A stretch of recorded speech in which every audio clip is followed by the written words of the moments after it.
All right, looking back at the SMU game, you got to give a lot of credit to SMU. I thought that was a pretty talented team, and what Coach Dykes has done, in his second year there, and the transformation and the recruiting that he's done and the style of play. I got to give them a lot of credit. Just looking at how the game went and how it flowed. You look at the first half. I thought we played pretty decent in the first half as a team in a way.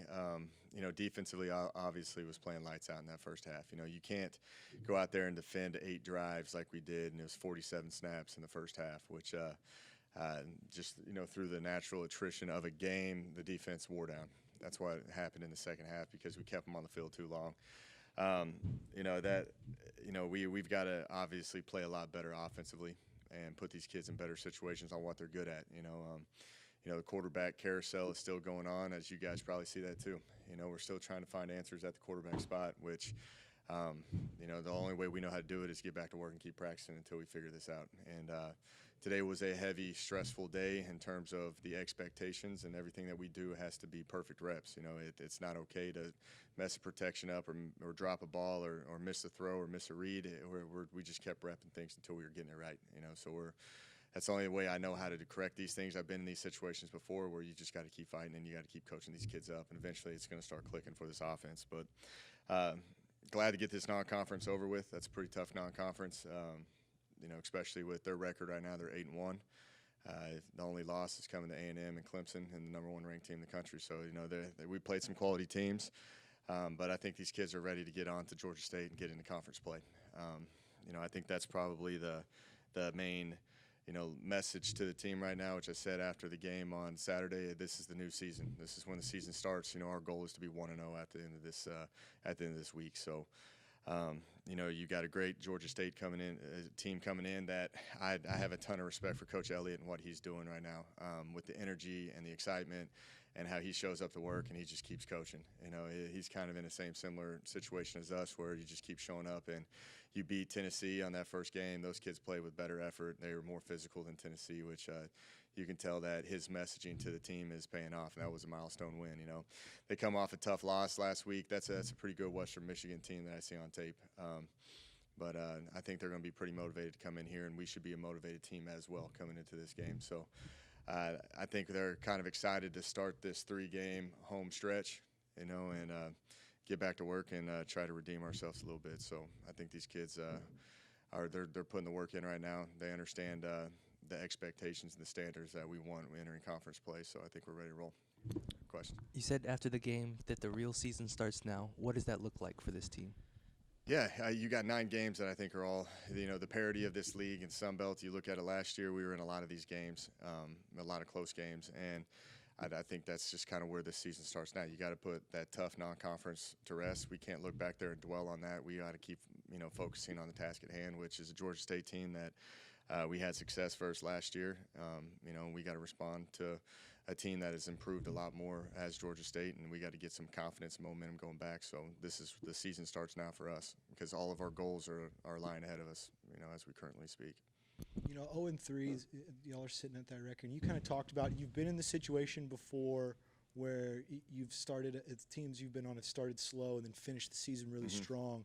What went into those seasons to kind of bottle that success? Yeah, it takes a lot of perseverance. You've got to show back up and put the work in. Even though you're not getting the results that you want, it's all about the process of daily, trying to get better. And I've been on teams that struggled and, finally found their groove halfway, kind of about 4 or 5 games into the season, until, you rattle off a lot of crucial wins and you end up getting to a bowl game. And that's kind of my message to them is we've been in this spot. You look at all the coaches in my room, we've all been here before. It's all about understanding that we've got to keep working and we got to keep making sure that we're putting everybody in the right position. And it's not okay to do mediocre stuff. You've got to be able to reload it until you correct it and get it right. And that's the expectations that we're trying to create here. And honestly, I think these kids are ready to get this non-conference over with and get on to conference play and start rolling. You talked about the second half being like the last 2 games. You guys were really strong in the first half, and it kind of started to fizzle in the second half. No doubt. How do you take that first half and bring it to the second half? How do you go all 4 quarters with that? Yeah, it's been pretty funny. Like, I might be screwing them up talking to them before the game about 4 quarters of fight. Maybe I just need to stop talking to them about it, and they'll fight for 4 quarters, which they do. It's just, I think throughout the course of the game, we wear down a little bit, and we kind of lose, we kind of put our guard down a little bit, and we've got to make sure that we're focused on every single snap, and that's kind of why we're going to this whole. The expectation is that every single play we have to operate and be in the right gaps and run the right routes, and the timing's got to be correct, and everybody's got to be on the same page. So I think that's just kind of as we go through. Obviously I thought the defense in this past game just wore down. Like, you can't keep them out there on the field that long, but we got to expect some good things to happen and finish out these games the correct way.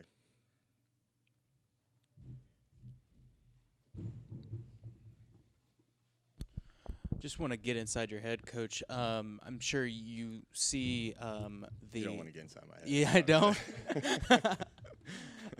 But I'm sure you're taking a inside look of this offense, and you might see a few problems. Not sure what you might think those problems are. Maybe there's a pecking order. What would you attack first, and then what's next? What's after that? The number one thing is getting the quarterbacks comfortable. We've got to eliminate all of the possibilities and reads for the quarterback, where it's got to be black and white with them.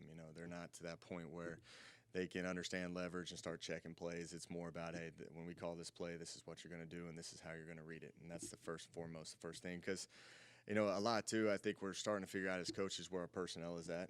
Like our offensive line, we're playing a lot of different bodies up there, and there's times where some of them, God bless them, sometimes they just get put in really tough situations, that we've got to be aware of those and try to eliminate the O-line from being in those stressful situations. So it's really the quarterback play and keeping it simple for them and making sure that, we're not asking the O-line to do something that they're not capable of doing. And in the game, the quarterback play, are they going into the game and not missing these reads? Are you seeing them missing these reads? What are they communicating to you during the game? Yeah, I think it's a confidence still too. You look at the Wyoming game, and Gresh comes out and he's playing well and he's putting the ball in play, and then he sells that first one over Hutch's head, and then he sells the next one that gets picked, and then you can kind of start to see the snowball effect. So I think it's more confidence than anything, and that's where we've got to be better as coaches on just eliminate all the reads for him and just keep it simple and be like, listen, you guys are going to play fake on this, and you're going 1, 2, 3, or throw it away. There's no more backside reads or anything of that, and it's going to cut us down a little bit more, but I think it's going to get more confidence, and these kids will go out there and execute it more cleanly. Now, shifting over to the defense, do you think that they're losing any sort of morale because they're giving up a lot of points and losing it? No, I'm saying it's a team game. The way I look at it, I think the defense is playing at a high level. The offense is putting them in these bad situations. We did have a lot of discussions because this is probably the best offense that they've probably ever faced here, which we knew that going into that, just in terms of the tempo, and it's not like we're going out and playing the A&M and the Wyomings that are going to huddle and all that. These guys are trying to snap it and outflank you and do trickery, and we knew that this was going to be like a Big 12 game, so we prepped them all week that they're going to get hit on some plays. It's all about not pressing, stay in the course, and just play within yourself. Don't try to. The game can be flipped really quickly because there's so many pros and cons of being a tempo team, where you can 3 it out quickly and give us multiple opportunities back. So we stressed the importance of the defense, that you guys got to hit in, stay in there, and you guys are going to get hit. And I think as the game wore on, they got tired and they started hitting it. I think it was just kind of, we started playing our twos and trying to develop some people at that point. But I think the morale is fine. I think that they know where we're at, and I like to see a little bit of adversity, because you saw who's going to step up as their leaders. You saw Bilo gather the team. I saw Savion Patton, and those are things that are promising as a coach when things aren't going your way at all. So, I think the defense is going to be pretty motivated to get back out there this week. They better be.